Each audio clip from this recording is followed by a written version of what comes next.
No es para presumir, pero soy un hombre de palabra. Pues yo tengo otros datos. Los compromisos se cumplen. Yo tengo otros datos. Sostengo que el pueblo está feliz, feliz, feliz. Lo que se dice feliz, yo no estoy. Yo tengo otros datos, pero sí le creo. Yo tengo otra información.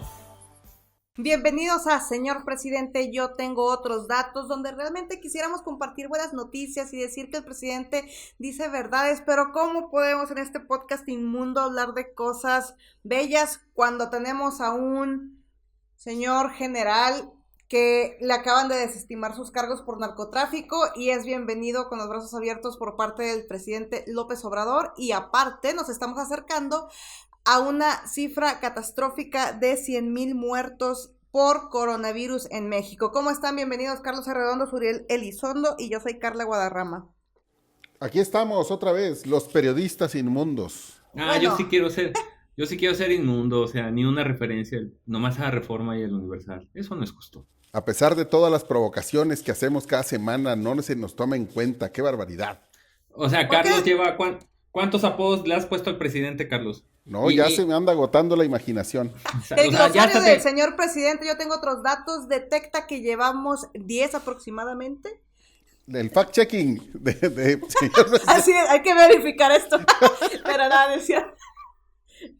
Pero ni así es que hay que echarle ganas hoy para ganarnos ese apodo de podcast inmundo, ¿no? ¿Qué tal este cuestionamiento sobre el general Salvador Cienfuegos y su bienvenida para México?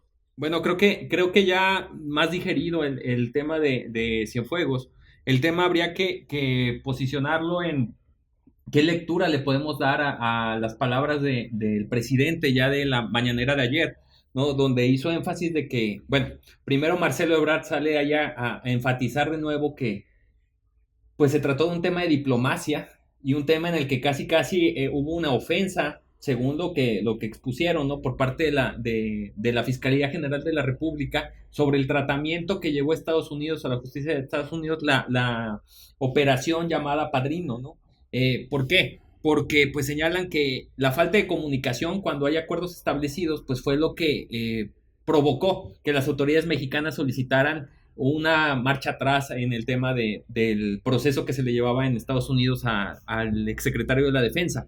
En ese sentido, ya lo polémico la mañana de ayer miércoles, pues fue en el sentido de la defensa que sale a hacer, o la aclaración que sale a hacer López Obrador un poco sin que nadie se la pidiera, que iban específicamente a señalar que no se le está acusando por el momento de nada a Cienfuegos, que están recibiendo apenas las pruebas y que no saben en calidad de qué llegaría Cienfuegos a México, ¿no? Libre, sin ningún proceso en su contra, sin ninguna investigación en su contra, y luego enfatiza todavía el tema de que no se puede enjuiciar a nadie sin pruebas, ¿no? Y que no se van a violar derechos y que no se van a fabricar pruebas, ¿no? Y en ese sentido, pues habla del ejército. No sé si quieran escucharlo para escucharlo en voz del propio presidente. Pues nomás para que no digan que lo inventamos.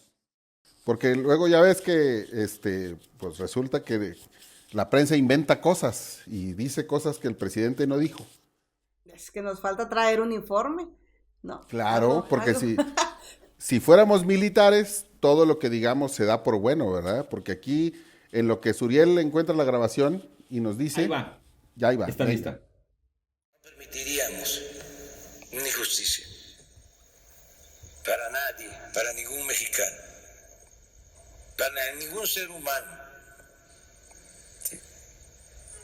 Pero aquí, además, está de por medio el prestigio de una institución fundamental para el Estado mexicano, que es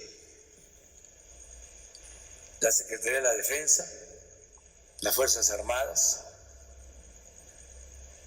y no es cualquier cosa. No podemos nosotros permitir sin elementos que se socaven nuestras instituciones fundamentales. Carlos, Carla, aquí es donde aprovecho para plantear el tema sobre la mesa. ¿Estamos entonces, o qué opinan ustedes? ¿Estamos entonces ante un tema de ejercer la justicia a los mexicanos en torno a las irregularidades de un exfuncionario de esta magnitud vinculado al narcotráfico, o estamos ante la defensa del ejército que sabemos que ha recibido como nunca el apoyo por parte de un gobierno federal, en este caso la 4T, que prácticamente gobierna a la par de la Sedena. No, me parece que estamos ante un gobierno militar, ¿verdad? O sea, Andrés Manuel no trae uniforme, pero pues parece que para él los únicos seres probos, impolutos, correctos, sobrios, son los militares. O sea, parece que un uniforme militar por sí, nada más te lo pones y te convierte en un mexicano de otro tipo. En el ejército o en la marina o en la fuerza aérea no hay personas corruptas, las tentaciones de la corrupción pasan de largo. Nadie allí cede ante ninguna insinuación, no tienen estas pulsiones porque ellos son una especie de individuos pues dotados naturalmente de una rectitud a toda prueba. E insisto, pues parece que nomás te pones un uniforme y ya estás del otro lado, eres un mexicano de otro tipo, tu ADN cambia o algo así. Pero aquí... No, porque... Sí, Carlos, porque vale la pena que nos ayudes a recordar en todas las áreas que actualmente cumple una función o se le enjaretó una función nueva al ejército, ¿no? Empezando por la vigilancia el trasiego de hidrocarburos, ¿no? En el combate del huachicoleo fue la primera, digamos, la primera carga extra que les hace el gobierno de López Obrador. No, pero es que ahorita el ejército distribuye combustible, construye hospitales, construye aeropuertos, construye presas, construye trenes, vigila los puertos, los aeropuertos, distribuye todo tipo de, digamos, apoyos que el gobierno distribuye o entrega a la población. Se encarga de la atención de algunos de los hospitales que fueron habilitados para la atención de la pandemia. O sea, el ejército hace todo. O sea, se requiere algo en este país y entonces la única institución que hay es el ejército, porque insisto, el hecho de traer un uniforme te convierte en otro tipo de persona. Y caso curioso, ¿verdad? O sea, resulta que el ejército, durante los gobiernos que el presidente llama el neoporfirismo o los gobiernos neoliberales, que según él fueron 36 años, es decir, los 6 gobiernos anteriores al suyo, pues el ejército pasó por ese pantano sin mancharse el plumaje, ¿no? Y entonces resulta que Salvador Cienfuegos es ahora alguien a quien casi habría que pedirle disculpas. Y creo que en el discurso del presidente hay algunas cosas que vale la pena resaltar. Cuando dice que no se debe cometer una injusticia y que no se va a tolerar desde el gobierno de la República que se cometa una injusticia, lo que está diciendo es que los gringos le inventaron los delitos a Salvador Cienfuegos. Porque aquí vale la pena mucho recordar por qué se le detuvo.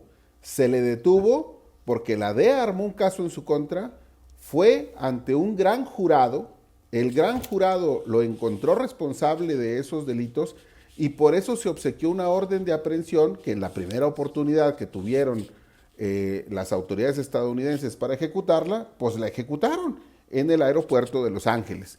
Y que por luego, cierto, Carlos, ahí también es importante agregar que durante 14 meses estuvieron ocultando esa información para que en México no se filtrara. Tal cual, ¿qué estuvieron haciendo? Protegiendo esta investigación o este camino para dar con Cienfuegos para que no interviniera de alguna forma el ejército o algún miembro del gabinete, ¿no? Por decirlo así. Entonces, ahora sí, van a dejar que la justicia mexicana pueda seguir este curso y esta investigación sobre el general Salvador Cienfuegos. O no, porque no se sabe, ¿no? O sea, ¿quién sabe qué pase con él? Dijo el presidente en su conferencia de prensa. Pero primero desconfían, durante 14 meses ocultan toda esta información y ahora resulta que sí le tienen confianza.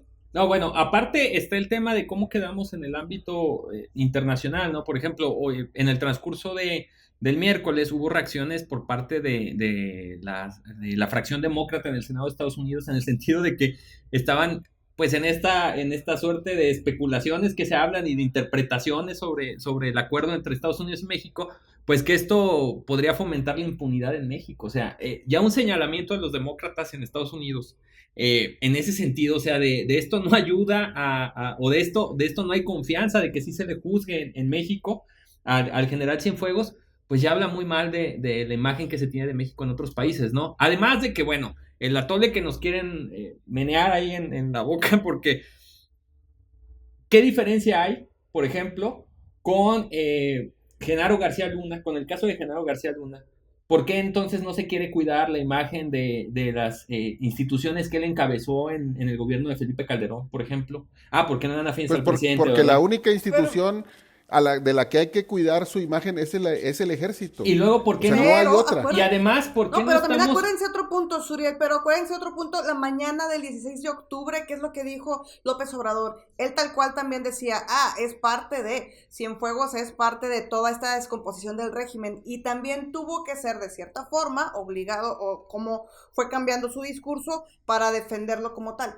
No, y entonces nada ahí más... hay una evolución extraña con tal de proteger a su Claro. pues a su máximo, ¿no? Aparte, no interesa aclarar las falsas acusaciones de Estados Unidos a narcotraficantes, a como el Chapo, como la Barbie, o a exfuncionarios de gobiernos estatales. Allá se están llevando a cabo en Texas, por ejemplo, todos los juicios trascendentales, al menos para el estado de Coahuila, por ejemplo. Incluso para el estado de Chihuahua también con César Duarte. O sea, la justicia de Estados Unidos finalmente haciendo la chamba de México, y nada más en este caso, porque es relativo al ejército, pues sí llama la atención que entonces intervenga toda la diplomacia mexicana. Y bueno, donde no interviene la diplomacia mexicana ni la no diplomacia mexicana, pues es en los otros escándalos que también tenemos abiertos, porque ahora pues está de moda, ¿no? Tener escándalos abiertos y se reviven cada vez que se requiere, como el que ahora tiene en el epicentro a Luis Videgaray, ¿no? Nada más para poner un poco de contexto, el exdirector de Pemex, Emilio Lozoya, amplió su declaración ministerial, y en la declaración ministerial ampliada pues da otra serie de datos, ¿no? Otra serie de datos que implican a otras personas, entre ellas refuerzan presuntamente las acusaciones en contra de el ex canciller y ex secretario de Hacienda del gobierno de Peña Nieto, Luis Videgaray. Y luego eso implicó también a Emilio Cebadúa, quien ya también fue a solicitar su criterio de oportunidad. Cualquier cosa que eso signifique ante la Fiscalía General de la República, pues igual aportando datos de cómo el villano de villanos de el anterior sexenio pues fue Luis Videgaray, y eso pareciera estar reforzando las acusaciones. Pero lo interesantísimo del caso, y esto ya lo habíamos comentado en algún momento, Suriel, es que esta información que debería mantenerse en sigilo, fíjate cómo nos acaba de comentar Carla ahorita que la investigación en contra de Cienfuegos en Estados Unidos se mantuvo en secreto durante 14 meses y nadie supo nada de ella hasta que lo arrestaron. No, aquí de inmediato los pasquines inmundos, según el presidente de Reforma y el Universal, resulta que tienen acceso privilegiado a la carpeta. A la declaración ministerial, Carlos. O sea, porque hay que señalar eso, ¿no? El manejo mediático del presidente, ya lo hemos dicho, va acorde a que él no falla, a que la 4T no se equivoca, ¿no? Y en esa suerte no le importa incluso hacer uso de los pasquines inmundos para meter en la agenda pública pues los temas que a ellos les resultan trascendentes. ¿Cuánto tiempo ha pasado de que se calmó el tema de Lozoya y del que ya no había surgido nueva información? Bueno, ahora resulta que esos pasquines inmundos están recibiendo información privilegiada, filtrada, que no puede ser por otros actores que más actores de la 4T, ¿no? De autoridades actuales, recibiendo entonces información de que siempre sí van a ir sobre Luis Videgaray. ¿Cuánto tiempo se le insistió desde múltiples frentes al gobierno federal para saber si la cloaca que se iba a abrir, la extensión de la investigación que se tenía que armar en torno al caso Lozoya? Y nunca, fue como oye, Luis Videgaray, ya vamos por ti, oye, Luis Videgaray, casi vamos por ti, oye, Luis Videgaray, y pareciera que es lo mismo con Enrique Peña Nieto, ¿no? ¿Qué forma de llevar los casos de justicia y del combate anticorrupción en México, ¿cómo no va a pensar Estados Unidos y cómo no van a pensar los demócratas que esto va a abonar solamente o que el caso Cienfuegos va a abonar únicamente a la impunidad que se vio en México, ¿no? Aparte, cabe destacar, Carlos, que el tema al que hacen referencia, que es el esquema de la estafa maestra, también fue producto de una investigación periodística de estos, pues ese no es un pasquín inmundo, ¿va? Mexicanos contra la corrupción. Es una organización inmunda. Es una organización inmunda, ¿no? También señalada y cuestionada, y el presidente invitando a leer Proceso, en esta ocasión sí, porque esta portada sí les gustó, ¿no? En torno a una investigación de financiamiento, que también, valga decirlo, Carlos, esto lo pueden escuchar en un podcast o dos anteriores. ¿Quién le pasó la información de la Unidad de Inteligencia Financiera o de información que es con resguardo y con sigilo de Mexicanos contra la Corrupción y la Impunidad, de quiénes son sus aportadores de recursos y finalmente cuánto reciben? Estás diciendo entonces que la mañanera como tal, mejor ya la dejamos de verificar porque es todo un espectáculo, ¿no? Pues es que o eso te estoy entendiendo más o menos. Lleva años siendo No, gánate el tema de que este podcast sea llamado inmundo. Gánate el adjetivo, gánate el adjetivo. Llevamos 2 años viendo de qué se trata las mañaneras, ¿no? O sea, tan solo dile al pobre equipo con lo mismo, las mismas frases, parecen, ahí nos juntamos a escuchar las frases del abuelo. Pero creo lo que sí nos deja claro es que al gobierno federal, cuando los pasquines inmundos le sirven, los utiliza, ¿no? Porque ya había hecho una crítica a Proceso y ahora pide leer Proceso, la semana pasada o la antepasada pidió leer Proceso precisamente por este artículo, que valga la pena. O sea, ese no es un periodismo ético, no mencionar, por ejemplo, cómo se tuvo acceso o bajo qué argumento tuviste acceso a esa información, a esos datos personales de Mexicanos contra la Corrupción y la Impunidad. Pero otra filtración clarísima de la 4T. Ahí me parece, Suriel, que el problema no está en que un medio o un periodista tenga acceso a información que las autoridades tienen la obligación de mantener en sigilo, porque lo importante es que las instituciones públicas lo que demuestran una y otra vez, particularmente en esta administración, es que utilizan el poder de manera facciosa.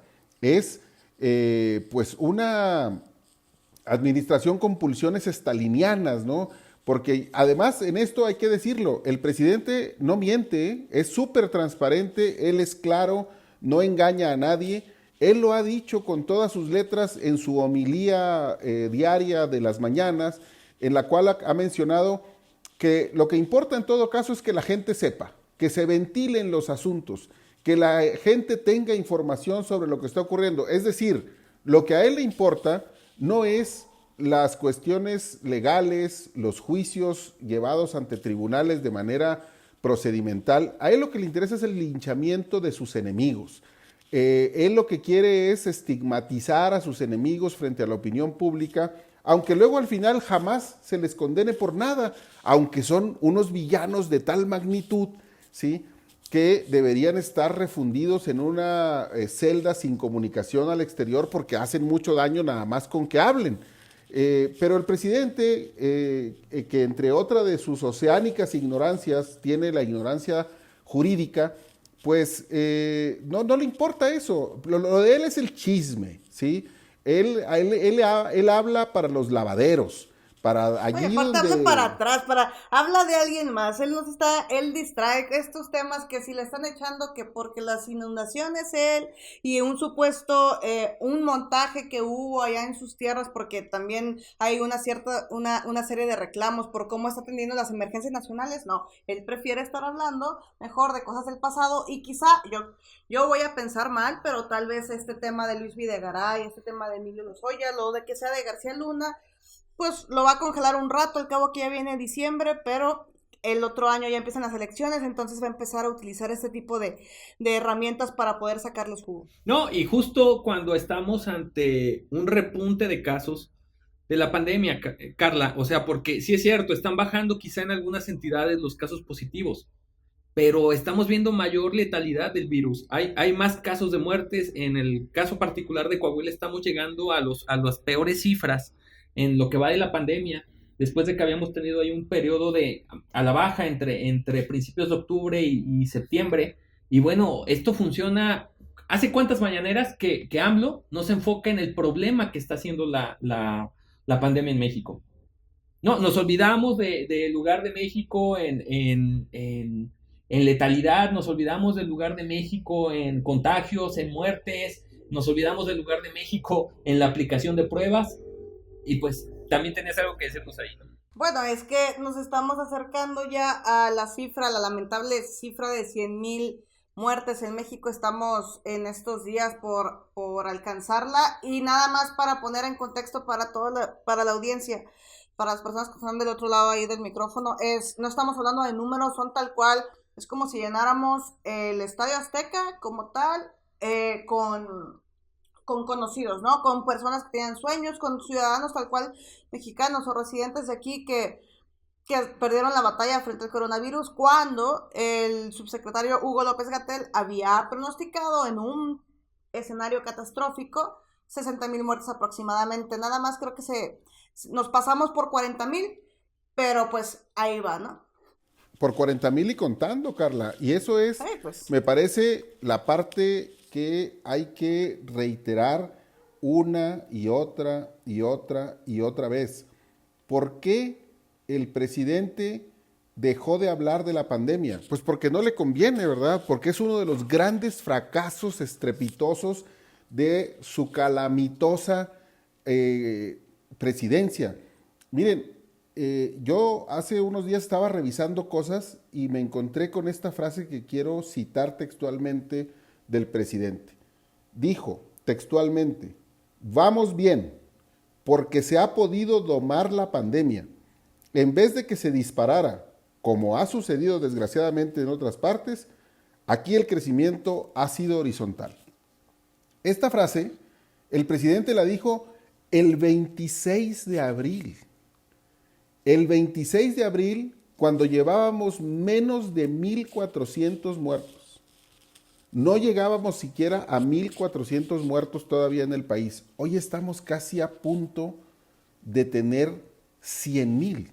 Es decir, estamos hablando de un presidente que cantó victoria en la atención de la pandemia hace 98,500 muertos. Oye, Carlos, de ese tamaño es la tragedia. Y aparte, a punto de llegar a los 100,000, y yo sé que la gente le brinque esa cifra de muertos, 100,000, porque es la cifra que se ha hablado de los muertos por la guerra del crimen organizado.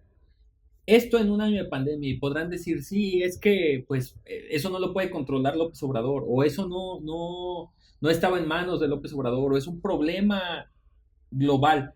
No estamos cuestionando esa parte, sabíamos que iba a haber muertos, ¿no? El tema es el manejo de la pandemia, que pueden decir, ¿ha sido el adecuado?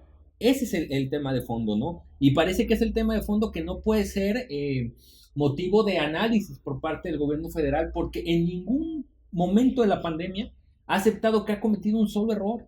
Para ellos es normal que no se hagan las pruebas, para ellos es normal. Hay una estadística que es terrible para México, que ocupa el lugar 150. Vaya, nunca dejó el lugar 150 en países con menos pruebas por cada 100,000 habitantes. Eso es terrible porque entonces, ¿cómo dimensionas el problema, no? Y eso ha llevado a México, obviamente, a tener uno de los índices más altos de letalidad. ¿Qué quiere decir la letalidad? No, actualmente está en el top 10. Exacto, o sea, ¿qué porcentaje de los positivos que detectaste acaban muriendo? Pues claro que es altísimo, porque en México pues no se hicieron pruebas, ¿no? ¿Por qué? Por falta de recursos. ¿Por qué? Porque no se quería observar la dimensión del problema con tal de priorizar otra cosa, que también, o sea, el caso mexicano es muy particular, pues por esta diferencia entre las economías de las familias mexicanas, ¿no? Tenemos un país dividido con una brecha muy amplia entre la población que es afortunada en estas condiciones y puede hacer home office y tiene un empleo garantizado, y la población que tiene que salir todos los días a ganarse el alimento de sus casas. Eso ha tenido que provocar, y no nada más en el gobierno federal, sino en los gobiernos locales, tener que justificar acciones que a simple vista se pueden observar que son en detrimento de la salud pública, priorizando la economía de los estados, priorizando la economía de las regiones y del país. ¿Por qué? Porque o nos moríamos de COVID o nos moríamos de hambre. Pero no solo eso. No, pero Sí, adelante, Carla. Dale. es que el único punto que es hasta cuántos muertos son necesarios en el país, lamentablemente, para que al menos el presidente se ponga un cubrebocas en su máximo escenario, que es en las mañanas, tal cual en su espectáculo en las mañaneras. No, deja tú para que, O sea, para que acepte o sea, mínimo. Para que Mínimo nada acepte más que pueda poner. el gel antibacterial que le ofrecen al llegar, ¿no?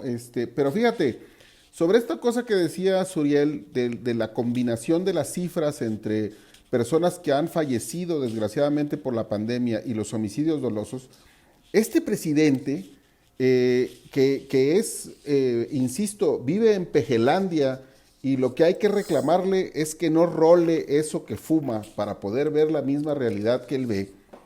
Dice cada vez que se refiere a esto que estamos salvando vidas, dice él. Estamos salvando vidas y hemos priorizado salvar vidas y hemos hecho todo para salvar vidas. Pues el presidente que se llena la boca diciendo que salva vidas su gobierno, pues es el presidente donde se han colocado más cruces en los cementerios tan solo en 2 años.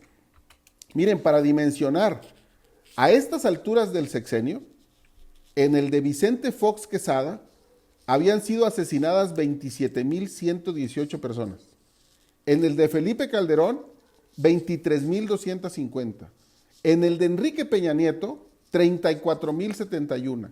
En este sexenio, el de Andrés Manuel López Obrador, han sido asesinadas 67,445 en lo que va del sexenio. Es cierto, qué bueno que Suriel puso este punto, porque en todo el sexenio de Felipe Calderón fueron asesinadas, los asesinatos dolosos llegaron a 102,859. Bueno, pero en todo el sexenio, en los 6 años. Este gobierno lleva 67,000. Nada más a ese ritmo va a terminar con 180,000, casi 200,000 asesinatos registrados en el territorio nacional en su sexenio. Bueno, súmale las cifras de los muertos por COVID en unos pocos meses, porque estamos hablando de abril para acá. En unos pocos meses, más la violencia que la incompetencia de su gobierno no ha sido capaz de contener, ya llevamos casi 167,000 personas muertas en este país en lo que va de este sexenio. 167,000 cruces se han agregado a los panteones de este país, producto de la incompetencia de un gobierno que ni ha sabido contener la violencia, ni ha sabido manejar la pandemia. Pero que sigue hablando del pasado o sigue señalando hacia otros puntos. Y que dice que se dedica a salvar vidas. Bueno, también otra de las frases ahí como para recordar y tratar de contrastar es el punto de que en su momento, pues, el escapulario, ¿no? Que sacó el presidente López Obrador ahí en plena mañanera, y también cuando llegó a mencionar que de cierta forma esta pandemia nos cayó como anillo al dedo. También aquí en este podcast hemos señalado de en algunas ocasiones cómo ha sido pues tratado como tal, como de forma propagandística, ¿no? No como un problema de salud como tal. Carlos, yo quisiera regresarme un poco al tema del manejo mediático del presidente, y sobre todo de cara a lo que viene, ¿no? Tú mencionabas hace un rato que estamos, bueno, o se mencionaba hace rato en el podcast, que estamos ante un 2021 que si va a estar caracterizado por algo es por la elección más grande en la historia de México, que esta frase se escucha cada proceso electoral desde que se empiezan a homologar las elecciones estatales con la federal. Digo, van 4 o 3 procesos electorales en los que se dice que es el histórico, el más grande, etcétera. Pero la verdad es que el que viene va a ser definitorio en la historia del país. 15 gubernaturas, prácticamente el 80% de los congresos locales, muchos estados van a renovar alcaldías. Entonces, bueno, creo que es un momento en el que vamos a ver, sobre todo, hacia dónde avienta la estrategia mediática a López Obrador, ¿no? De entrada, lo que se puede observar es que va a ir a colgarse la bandera otra vez del combate anticorrupción. Por eso vemos que empieza a salir el tema, no dudemos, esa es la única esperanza que a mí me dejaría, Carlos, el tema de decir, tiene que hacer algo con Cienfuegos. O sea, no se puede quedar en las manos con esa papa caliente y decir, encubrimos a Cienfuegos. Pero pues es que ya... Tiene que dar un golpe de autoridad de cara a los... Me parece que ya lo hizo, Suriel. O sea, ya lo de la mañanera de este jueves fue un asunto de exonerarlo, exprofeso, que por cierto habría que señalar ahí dónde está el fiscal, ¿verdad? Porque resulta que es un tema de la fiscalía que es autónoma, supuestamente, y el fiscal es el único que no aparece por ningún lado. Pero bueno, tampoco es nada nuevo, ¿no? En este gobierno lleno de contradicciones, que a pesar de todo sigue gozando de alguna popularidad del presidente, pero ya veremos efectivamente en las elecciones si eso alcanza para que aquellos a quienes envíe a pelear por los votos en las urnas puedan alzarse con la victoria, o el desencanto que tan rápidamente ha generado este gobierno se convierte en su tumba. En ese sentido, Carlos, ojalá tengan la oportunidad, la audiencia, de ver una entrevista que dio el exsecretario de Seguridad Pública, Alfonso Durazo, con Despierta, con el noticiero mañanero de Televisa. Fue unos días antes de que... Pensé que ibas a spoilear la película. No. Es un balance de su gestión que ofrece a Televisa 3 días antes de presentar su renuncia. Es muy interesante porque pese a las estadísticas en contra del tema de los homicidios dolosos, defiende su estrategia, o sea, señala que su estrategia es un éxito o ha dado resultados, en el sentido de que la curva como iba, Carlos, prácticamente la contuvieron, porque el panorama era peor, según lo que dijo el secretario, ¿no? Y esto me hace eco por decir, oye, un secretario que no logró mejorar o empeoró las estadísticas en materia de homicidios dolosos en el país, lanzándose por la gubernatura de Sonora. A ver, Suriel, aquí el que mete anuncios y mete esos goles es Carlos Arredondo con su programa Conversando todos los días. Pero bueno, no, pues esperamos a la audiencia poder darles mejores noticias y si no, compartir más datos para poder abrir la conversación, que a fin de cuentas ese es el objetivo de este podcast. Agradecemos a los que nos comparten, a los que nos dejan los comentarios. Recuerden, en vanguardia.com.mx pueden encontrar todas las noticias, las verificaciones, y también muchas gracias a todos los que nos siguen. ¿Algún mensaje más? ¿No? Ok, bueno. Bien. Claro que sí. Vean la película. No, bueno, vean, ¿Dónde está Kowani? Es lo que yo quiero saber. No. Vamos a cumplir el programa de verificar dónde está la jefa. Okay. Pero bueno. No, hombre. Nos escuchamos la próxima semana. Vean la película Nuevo Orden, están a punto de quitarla. Es un reflejo crítico de lo que es la milicia en este país. Y le dan comisión a Suriel. Haya la oportunidad de verla. Sí, no, y es una injusticia que haya. Es una injusticia bueno. que una película de colombianos nos represente en el Oscar cuando hay este peliculón de por medio. Ya, el chairismo revive. Bye. Adiós. No es chairismo. No es para presumir, pero soy un hombre de palabra. Pues yo tengo otros datos. Los compromisos se cumplen. Yo tengo otros datos. Sostengo que el pueblo está feliz, feliz, feliz. Lo que se dice feliz, yo no estoy. Yo tengo otros datos, pero sí le creo. Yo tengo otra información.